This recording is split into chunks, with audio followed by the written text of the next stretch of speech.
정보가 있는 시사 토크쇼 장윤선의 팟짱. 아직도 홍삼만 드십니까? 홍삼만 드신 여러분 행복하십니까? 살림살이 좀 나아지셨습니까? 이제 마카 산삼을 드십시오. 마카 산삼. 잉카인들이 즐겨 먹었던 남미 페루의 산삼. 인체에 꼭 필요한 31가지 미네랄과 18종의 아미노산을 함유한 천연 종합 영양제. 세계적인 슈퍼푸드로 인정받아 전 세계가 열광하는 그것 바로 마카입니다. 페루의 마카와 우리나라의 산삼을 하나로 만들었습니다. 마카 산삼. 이게 다가 아닙니다. 20년 경력 전문가의 자문을 받아 우리 몸에 좋은 11가지 원료까지 하나로 만든 건강 푸드 마카 산삼. 이제 홍삼 가격으로 마카 산삼 드십시오. 와, 이거 남자한테 딱이네. 딱이야. 애미야, 나한테도 딱이구나. 엄마, 나도 마카산삼. 나도. 검색창에 마카 산삼 또는 영한 네이처를 검색하세요. 영한 네이처 마카 산삼이 답입니다. 마카 산삼을 꼭 기억하세요. 우주에서 마카와 산삼을 하나로 만든 회사는 영한 네이처가 유일합니다. 유사 검색어 회사에 주의하시고 영한 네이처를 꼭 확인하세요.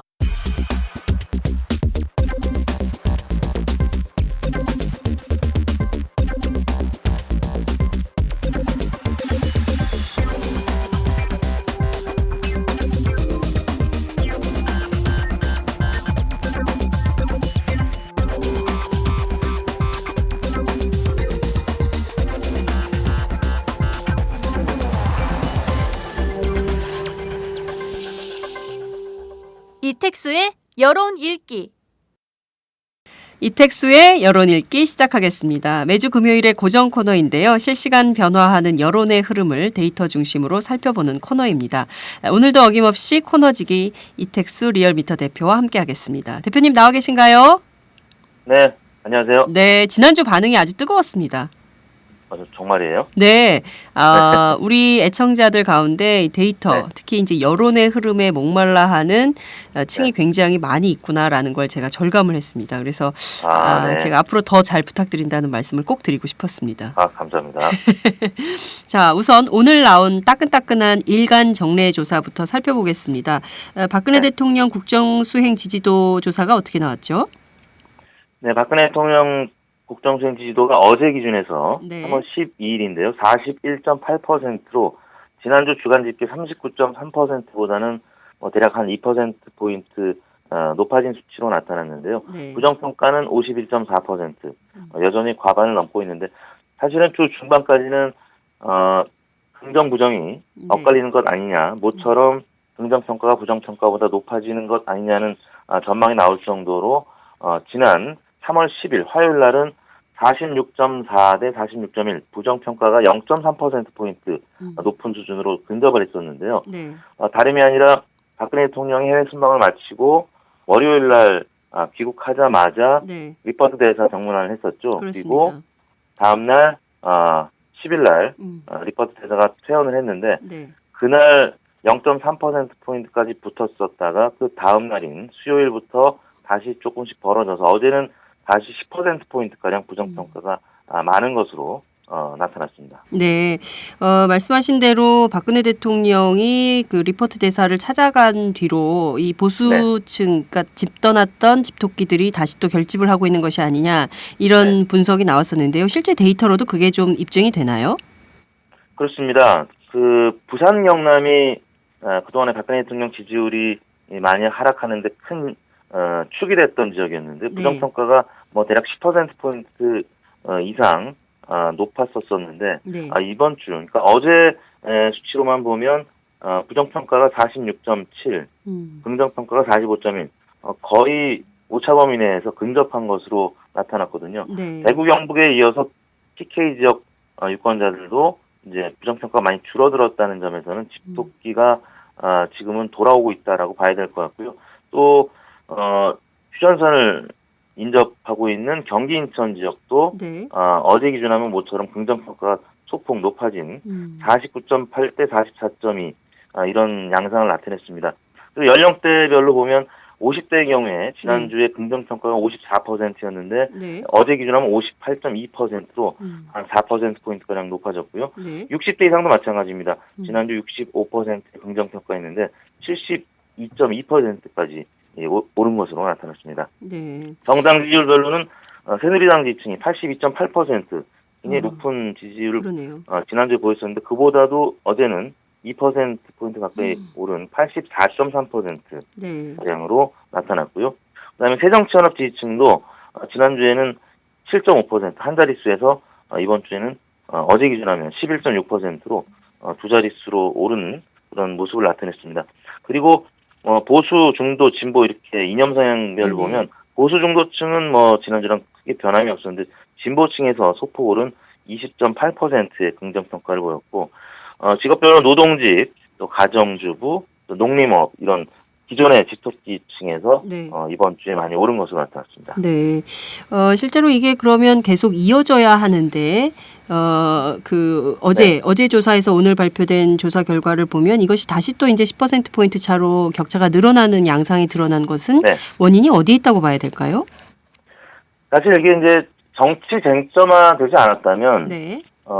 집토끼가 좀 모인 상태로 지난 화요일 기준에서 굉장히 긍부정이 좁혀진 상태로 유지가 됐었을 텐데 네. 아시다시피 시점상으로 지난 주말에 있었던 종북 축주 논란이 이번 주 중반 들어서 새정치연합에서 강공 모드로 들어갔죠. 그렇습니다. 왜냐하면 예. 네, 새정치연합 지지율도 그렇고 또 야권 주자들의 지지율이 지금 동반 하락하는 모습을 보면서 위기 상황으로 받아들인 것 같고요. 네. 그래서 여권 대변인이라든지 사무총장까지 직접 법적 대응 의사를 밝히면서 야권 지지층이 다시 결집을 하기 시작했고 중도층이나 보수층도 이게 정치 쟁점화되면서 좀 과도한 이념 논란으로 가는 것 아니냐 이런 우려가 반영이 된 것 같습니다. 어제부터 다시 그저께부터 좀 벌어지기 시작해서 네. 말씀드린 대로 어제는 대통령 지지율도 다시 10%포인트가량 굉장히 많이 벌어진 상태입니다. 네. 이를테면 리퍼트 대사의 피습과 관련해서 상식적 대응을 새누리당과 박근혜 정부가 했다면 그 수준으로 현재의 수준으로 네. 격차를 더 벌릴 수 있었는데 사드 배치라든가 아니면 테러 방지법이라든가 아니면 그밖에 귀국 직후에 바로 리퍼트 대사를 찾아가서 위로한다든가 이런 등등의 좀 약간 좀 과도하거나 지나친 대응이 오히려 더 격차를 늘린 것이다. 네, 오히려 이제 그 여론 시장에 악영향을 미쳤다 이렇게 볼 수도 있겠네요. 네, 그렇습니다. 네, 정당 지지도는 좀 어떻게 분포되고 있습니까? 네, 정당 지지율이 새정치연합의 경우에는 네. 모처럼 30%대를 그저께부터 회복하고 있습니다. 아, 어제 기준으로 31.7%까지 올랐는데요. 네. 가장 저점은 사실 지난주 금요일 저희가 이제 방송한 당일날 네. 조사했던 내용이었는데 27.2%까지 떨어졌었는데 네네. 사실은 이제 그 전주에 지난주 목요일이었었죠. 새누리당이나 새정치연합이나 김영란법 부실 통과 문제라든지 아니면 보육시설 CCTV 설치 법안 부결이 되면서 네. 양당 모두 좀 주춤을 했었는데요. 네. 새정치연합이 그 다음날 금요일날 3월 6일이었는데 27.2%까지 떨어졌다가 네. 이번 주 들어서부터는 다시 소폭 상승을 하더니 어제 31.7%로 굉장히 오랜만에 30%대를 회복을 했습니다. 네. 새누리당은 목요일 날, 그러니까 수요일 날은 40.3%까지 올랐다가 어제는 다시 소폭 좀 하락해서 39.6%를 기록해서 양당 격차는 대략 한 8%포인트 가량으로 좀 벌어졌다 약간 좁혀진 그런 상황입니다. 네.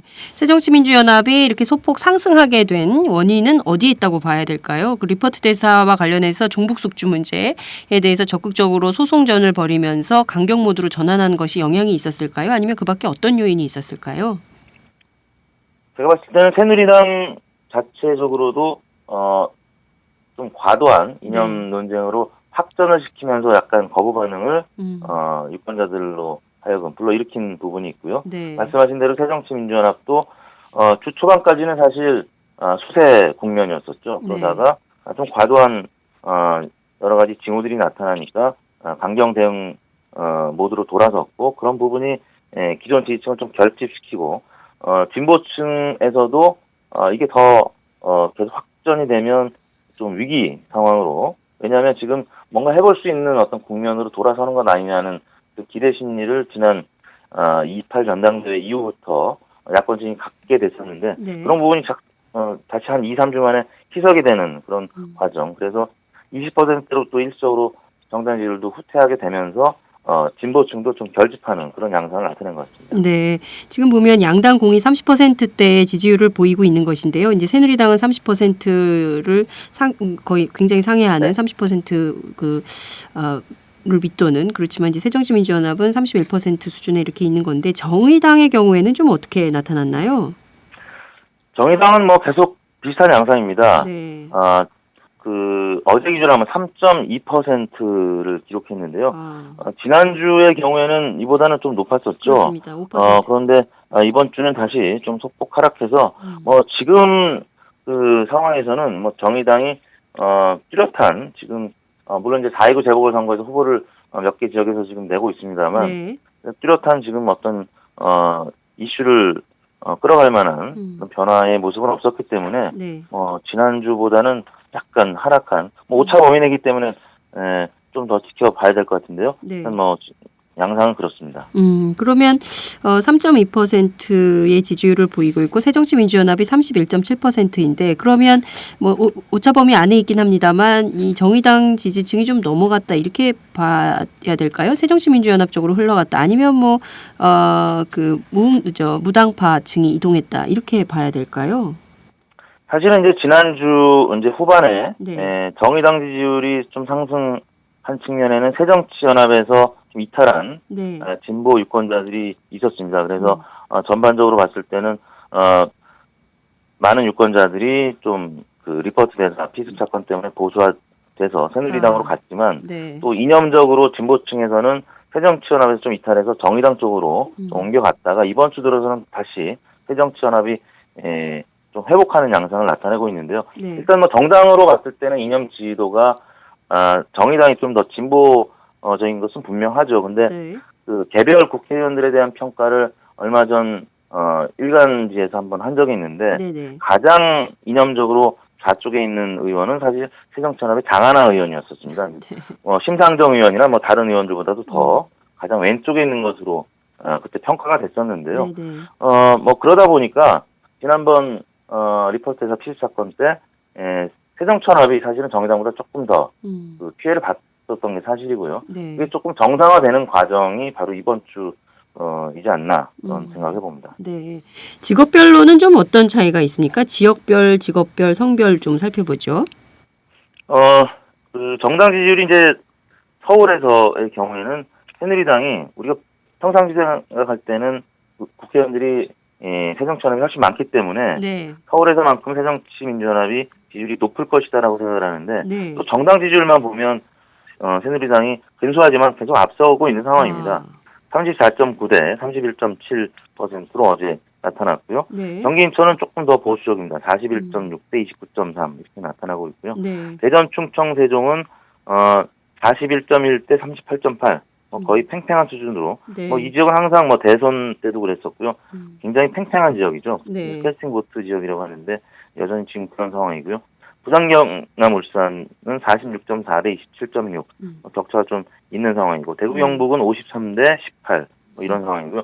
광주, 전라 지역은 대략 13대 48로 새정치민주연합이 강세를 보이고 있습니다. 직업별로는 사무직의 경우에는 새정치민주연합이 대략 24대 40 많이 앞서 있고요.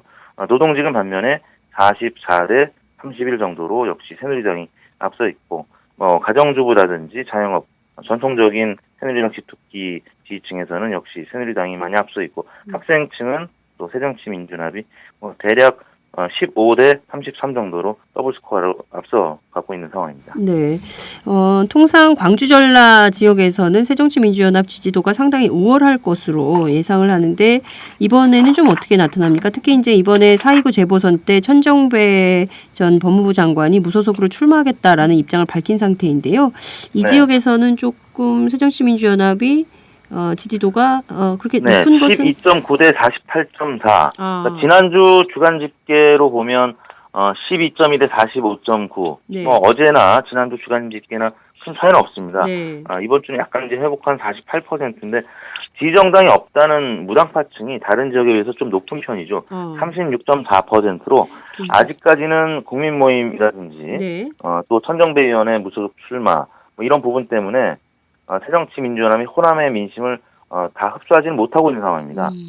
그런 측면이 지금 여론 지표상으로도 나타나고 있고요. 네. 평상시에 새정치연합이 광주 지역에서 무당파층이 항상 높았던 건 아니고요. 네. 높은 편이었지만 어제 기준하면 다른 지역에 비해서 매우 높은 36.4%로 대략 3명 중에 1명꼴로 나타났습니다. 네. 그러면 지금 광주 전라 지역의 경우 전국을 놓고 보자면요. 광주 전라 지역이 무당파층이 가장 많다. 이렇게 분석할 수 있는 건가요?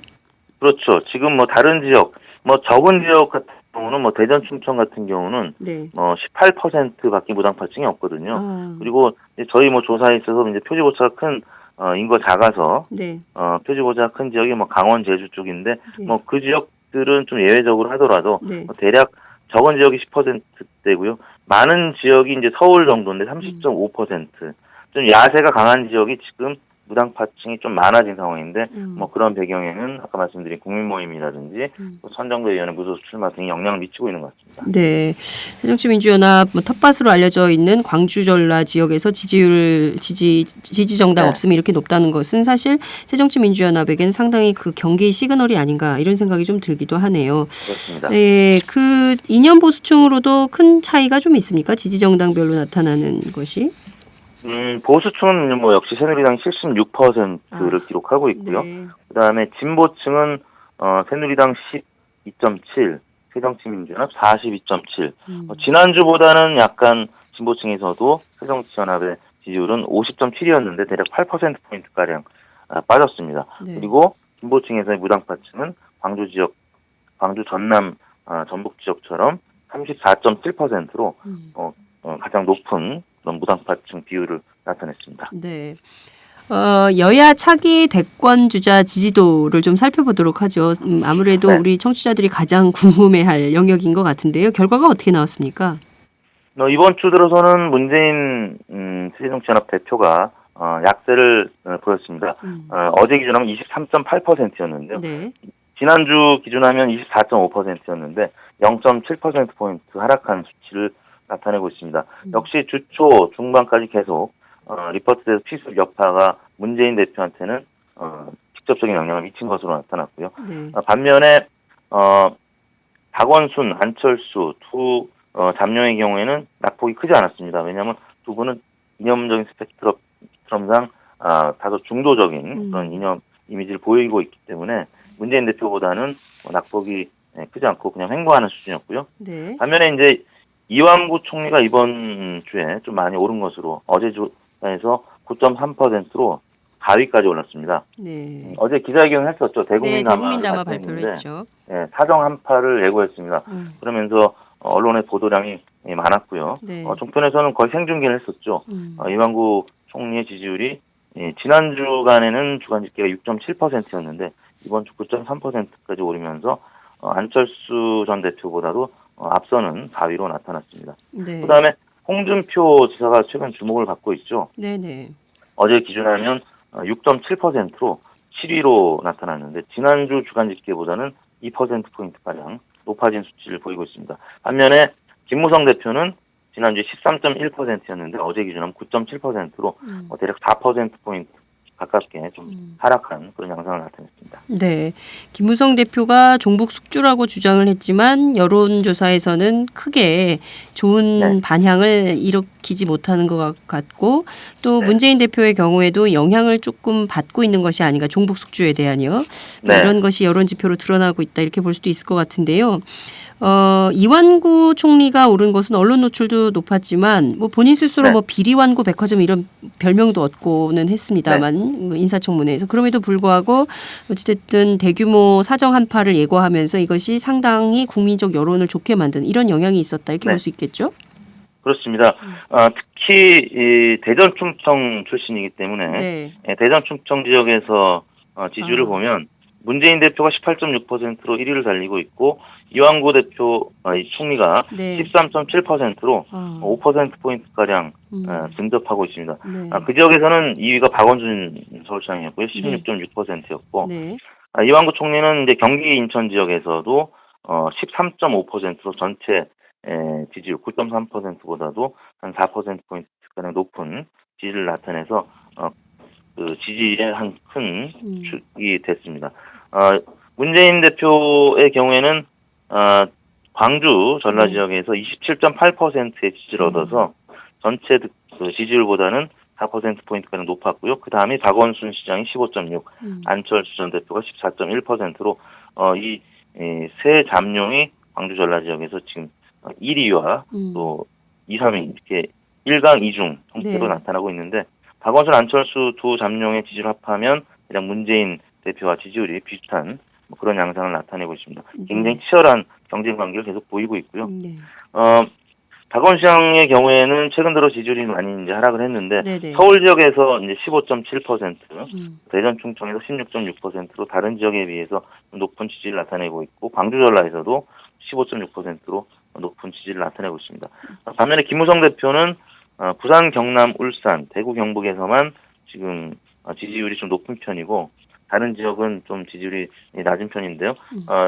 순위로 치자면 지난주 주간 집계에서는 대구 경북에서 1위를 차지했었는데 네. 어제 기준으로 하면 문재인 대표가 대구 경북에서도 20.1%로 1위를 기록했습니다. 그러네요. 예.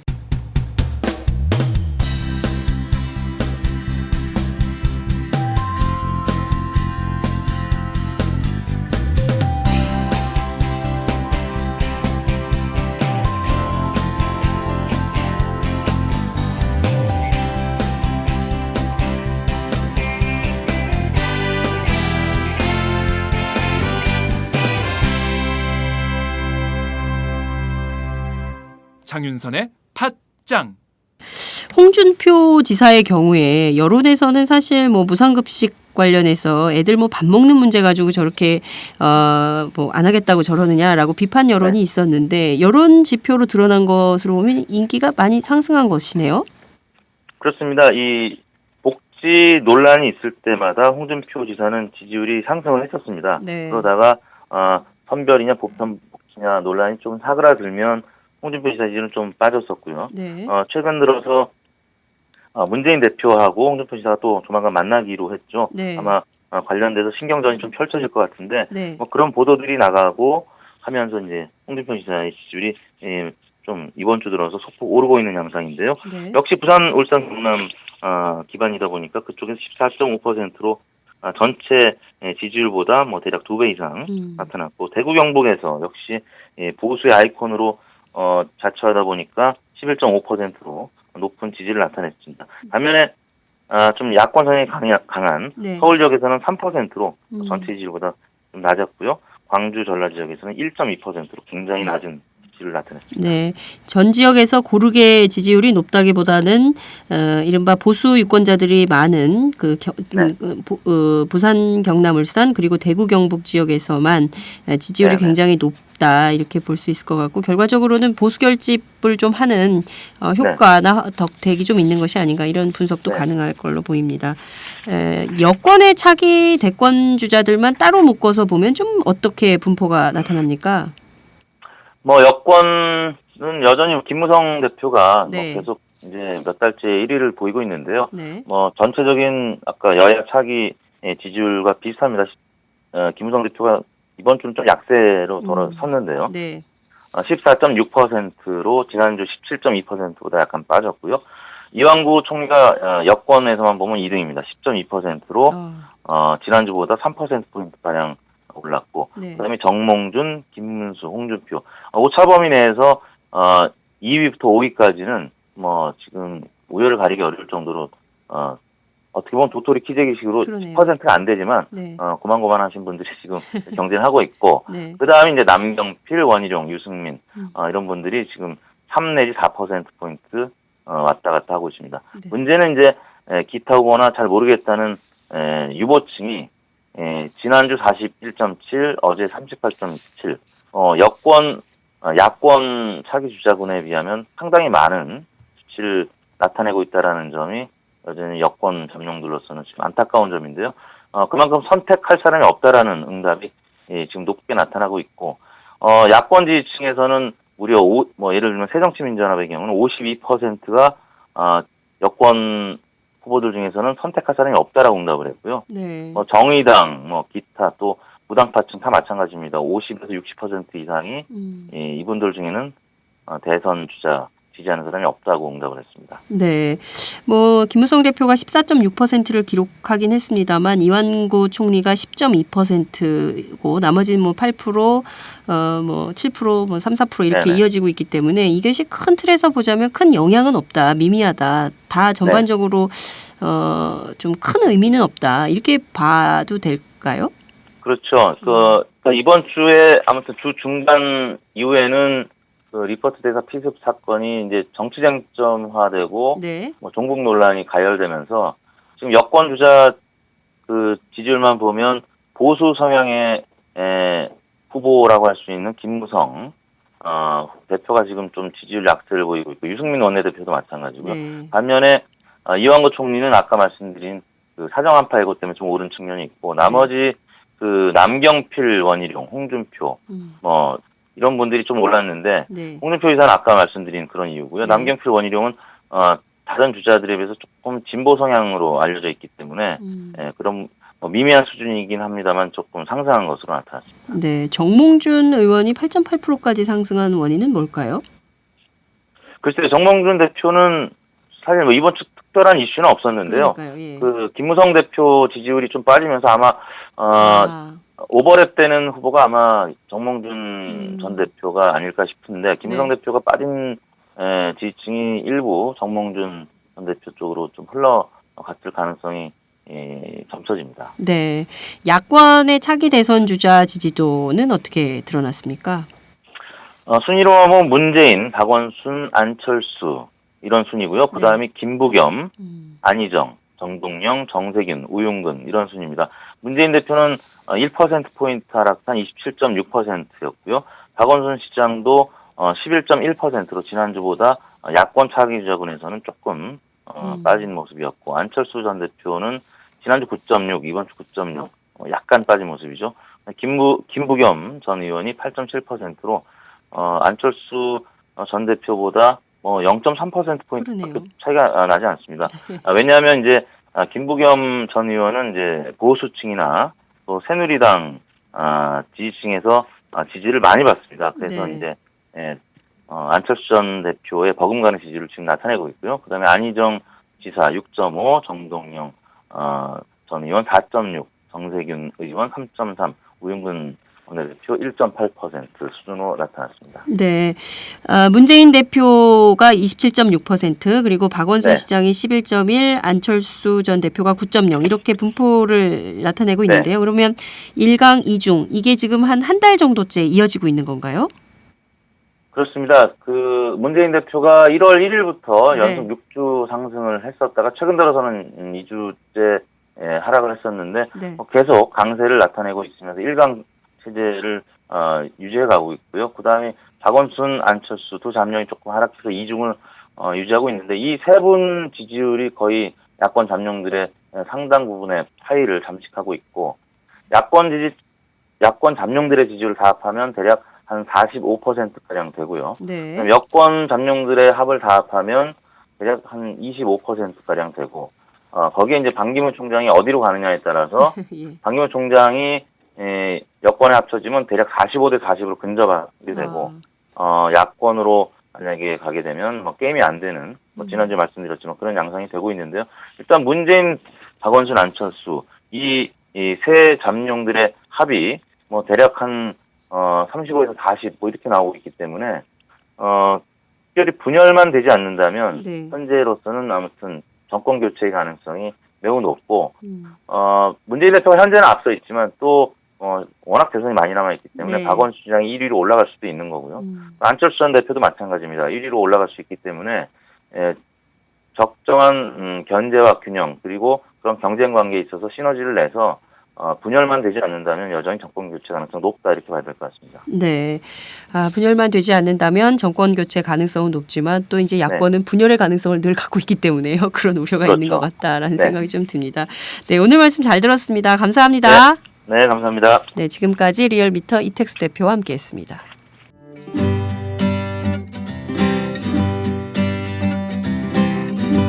우리나라에 가동 중인 핵발전소 숫자가 23개라는 사실을 알고 계신가요? 후쿠시마 사고 이후 핵발전의 위험성을 깨달았지만 우리에게 다른 대안은 있는 걸까요? 방사능은 관리만 잘하면 과연 안전할까요? 탈바꿈은 방사능이란 무엇인지, 탈핵을 위해 우리가 실천해야 할 일들이 무엇인지를 쉽고 정확하게 알려줍니다. 오마이북 신간 탈바꿈.